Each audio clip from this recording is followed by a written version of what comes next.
au nom de Dieu et du prophète. Vous vous rendez compte? Le monde musulman est en train de subir comme jamais. C'est pas de mon faute, je suis pas responsable. T'es pas responsable. Souvent on a tendance à dire ouais mais j'ai pas à me justifier parce que je suis pas responsable. Très bien, je lui donne ce verset du Coran et là on n'aura aucune argumentation le jour de Qiyamah et même sur la terre. Allah Ta'ala dit en surat Ibrahim, écoutez bien chapitre 14, qu'est-ce qu'Allah dit? Ça veut dire que le jour de Qiyamah c'est un jour terrible. Le jour de Qiyamah c'est un jour de rassemblement. Et ce jour-là, tous les humains de la terre vont être rassemblés. Tous les humains de la terre, hommes et femmes. Ah, c'est un jour où tu trembles.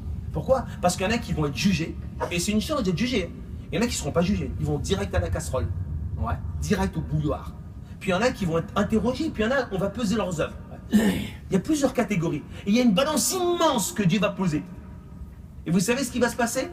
Ce jour-là, avant qu'on soit jugé, Allah, écoutez bien, va donner la parole à une créature. Vous savez comment il s'appelle? Le diable. Allah va lui donner la parole. Si vous voulez avancer un petit peu, qu'Allah vous récompense. Il y en a qui sont dehors, c'est un peu mouillé. Qu'Allah vous donne la miséricorde dans vos vies, dans vos femmes et vos enfants. Ce jour-là, Allah va donner le micro au diable. Le diable va parler. Il va lui donner, vous savez pourquoi? C'est pas une chance, hein. Non, c'est pour que nous, on ne puisse pas dire qu'on n'avait pas une argumentation. Le jour du Qiyamah, le diable va parler. On va l'écouter.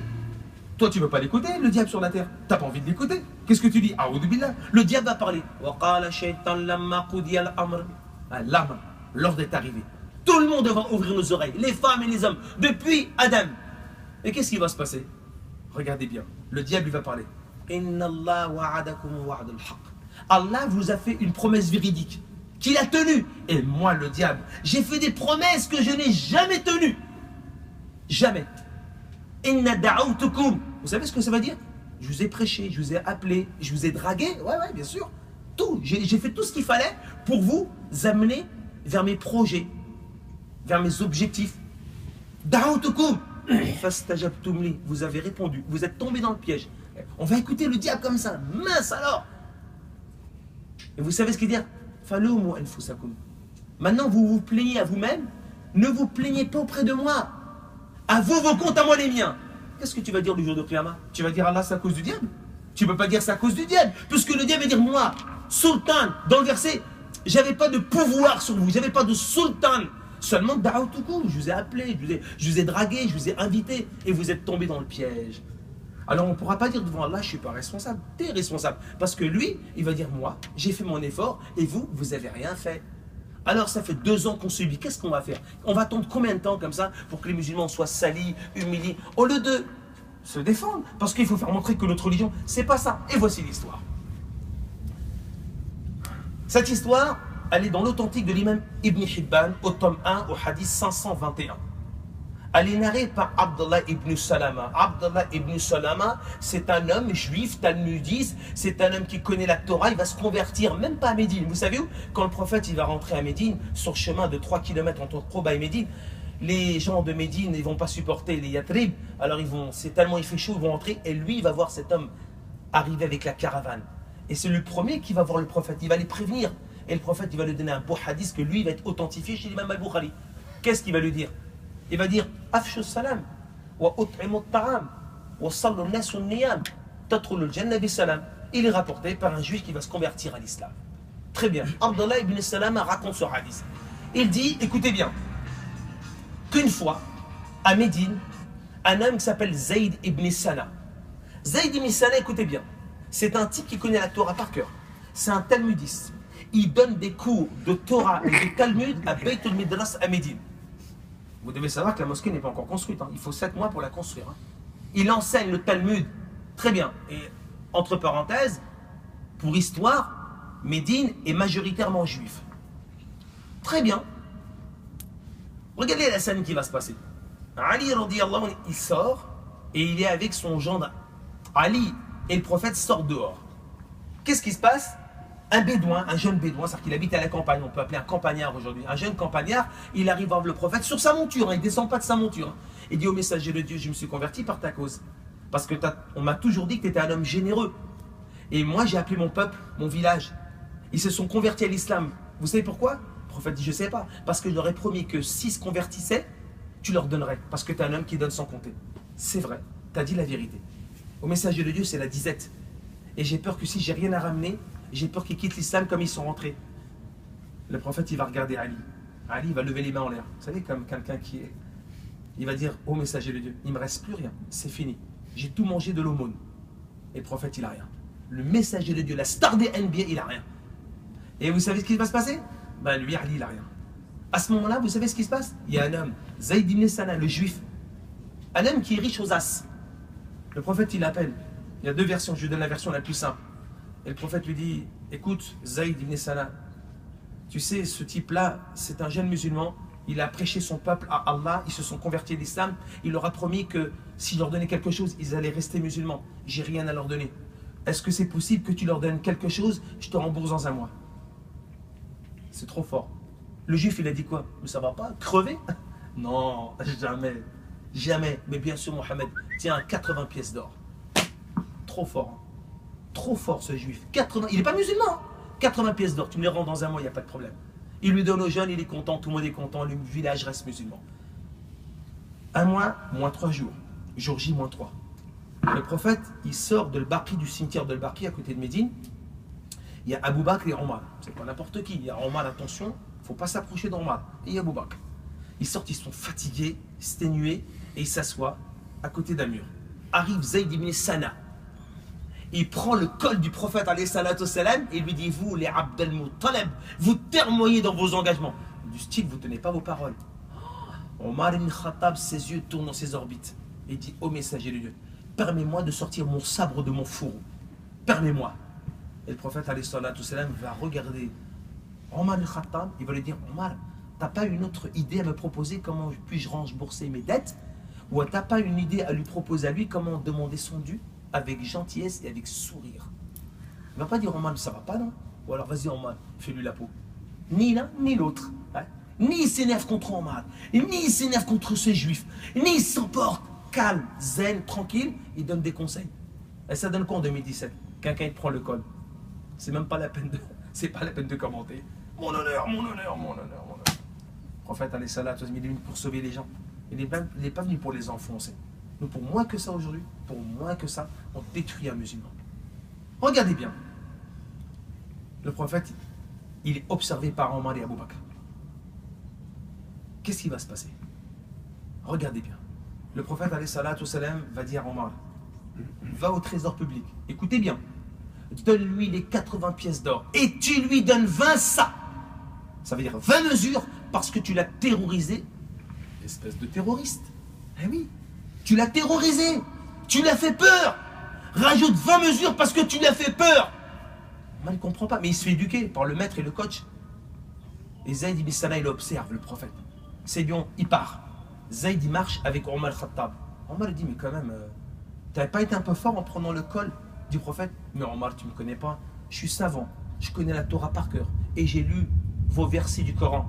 Et j'ai vu tous les signes du prophète dans la Torah. Mais il m'en manquait 2. Et je suis venu aujourd'hui spécialement pour le titiller et le provoquer. Et j'ai trouvé les 2 signes. Sa clémence, quand on veut le provoquer dans la colère, et sa générosité. Et je viens de les voir. Omar, écoute-moi bien. Je reconnais qu'il n'y a que Dieu unique et sans associé. Que votre religion, c'est l'islam. Et que Mohammed est l'envoyé et le messager de Dieu. Amène-moi chez le prophète. Et j'arrive chez le prophète, ô messager de Dieu.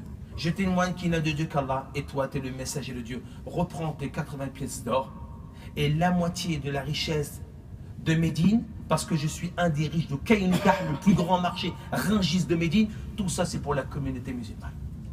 Le type, il va se convertir, il va devenir musulman, il va donner sa richesse, il va mourir martyr à la bataille de Tabouk. Allez, on vaut quoi? Nous, on vaut quoi par rapport à cet homme-là? Qu'est-ce qu'on vaut par rapport à ce juif qui va se convertir à l'islam? Voilà comment le prophète alayhi salatu salam, il était avec les gens. Quelle douceur, quelle beauté. Où est l'islam aujourd'hui? Comment on est les musulmans? L'état de la communauté musulmane, elle n'a jamais été comme elle est aujourd'hui. C'est pourquoi?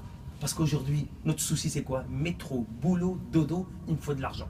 Et si on prend des claques, on prend de l'humiliation, qu'est-ce qu'on dit? C'est pas de ma faute, je suis pas responsable, c'est pas nous. Mais qu'est-ce qu'on va dire le jour de Qiyamah? Le diable, il va dire débrouillez-vous! Débrouillez-vous, à vous vos comptes, à moi les miens. Moi je vous ai dragué, vous êtes tombés dans le piège.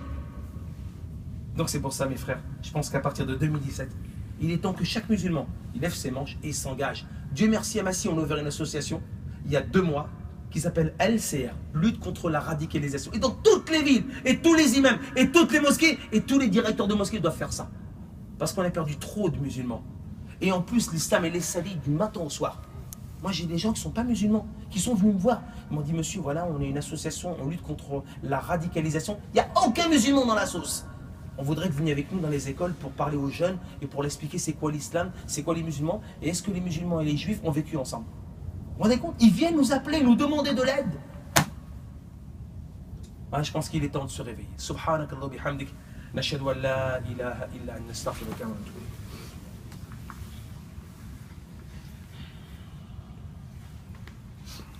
Bismillahirrahmanirrahim, nahmaduhu wa nusalli ala rasulil karim sallallahu alayhi wa sallam.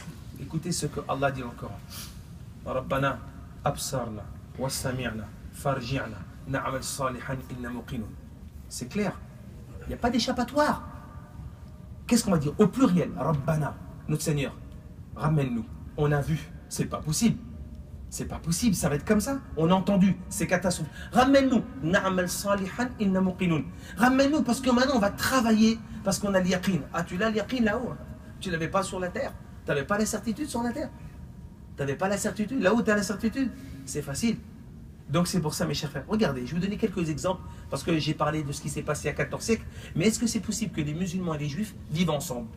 Mais bien sûr, je vais vous le prouver, comme à l'époque du prophète, alayhi salatu wassalam. En janvier 2017, au Texas, il y a une mosquée qui a brûlé. Un incendie. La mosquée Victoria, le centre culturel Victoria. Et cette mosquée, quand elle a brûlé, il y a un musulman, que Dieu le garde, cet homme-là. Il a motivé les musulmans de la ville. Vous savez combien il a levé de fonds en une journée? 833 000 euros. 833 000 euros. Des gens sont là de partout, de Dallas. Et qu'est-ce qu'ils ont fait les juifs? Ils ont dit, qui crèvent. Les responsables de la mosquée, de la synagogue, Ludi Revor, il est venu, il a dit, nous, on va vous aider. Vous savez ce qu'on va faire pour vous aider? Déjà, on va lever des fonds. On va lever des fonds. Et ils ont récolté de l'argent pour les musulmans. En plus, ils ont ouvert une salle dans la synagogue pour que vous priez le temps que votre mosquée se reconstruise. Pas beau ça? C'est pas beau? On ferait ça nous aujourd'hui? C'est un chrétien qui vient aujourd'hui, il dit, j'ai envie de prier. Qu'est-ce qu'on va dire? Comme d'habitude, c'est qu'on ne connaît pas notre histoire. Et les savants sont tous d'accord que le diable, c'est un rigolo devant l'ignorance. Parce que le plus grand ennemi de l'islam, c'est pas le diable, c'est le jahl, c'est l'ignorance. Lisez Ibn Ishaq, Ibn Hisham. 14 notables, 73 chrétiens rentrent à Médine, 6 mois avant la mort du prophète alayhi salatu wassalam. Et qu'est-ce que le prophète a fait? Ils ont dormi 3 jours dans la mosquée. Ils ont mangé 3 jours dans la mosquée. Et ils ont dit on veut prier. Omar a dit ah non, pas de prière. Omar a dit, le prophète dit laisse-les. Ils vont prier en direction de l'Est. C'est trop fort. Ça c'est qui? C'est le messager de Dieu. Deuxième exemple. Ontario, au Canada. Je suis parti là-bas. Dans cette même ville. L'année dernière, une synagogue a brûlé, une mosquée a brûlé. Qu'est-ce qu'ils ont fait les juifs? Non, c'est cette année, pardon. Une mosquée a brûlé. Qu'est-ce qu'ils ont fait les juifs? Crever? Non.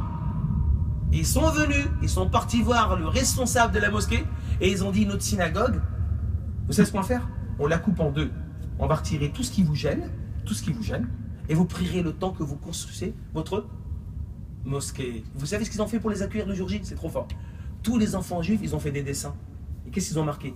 Welcome friend. Bienvenue les amis. Et le jour J, ils les ont accueillis, les juifs, les musulmans, ils étaient contents. Et ils priaient tous les jours dans la salle annexe que les juifs leur ont donnée. Et qu'est-ce qu'ils ont fait pour les accueillir? Parce que les juifs, ils mangent kasher, ils ne mangent pas halal. Et nous, on mange halal. Ils sont trop intelligents. Ils ont dit, comme nous, on mange kasher et ils mangent halal, eh bien, ils ont appelé un grand traiteur. Et aujourd'hui, vous allez faire un grand repas végétarien. Comme ça, on peut manger ensemble. Les musulmans ne sont pas capables? Bien sûr. Regardez ce qui s'est passé en 2013 en Angleterre à Bradford. Je suis parti dans cette ville. En Angleterre à Bradford, vous savez ce qui s'est passé? Et il y a une synagogue de type mauresque. C'est-à-dire qu'elle est vieille, elle a 132 ans. Et le toit, ben, il allait s'effondrer.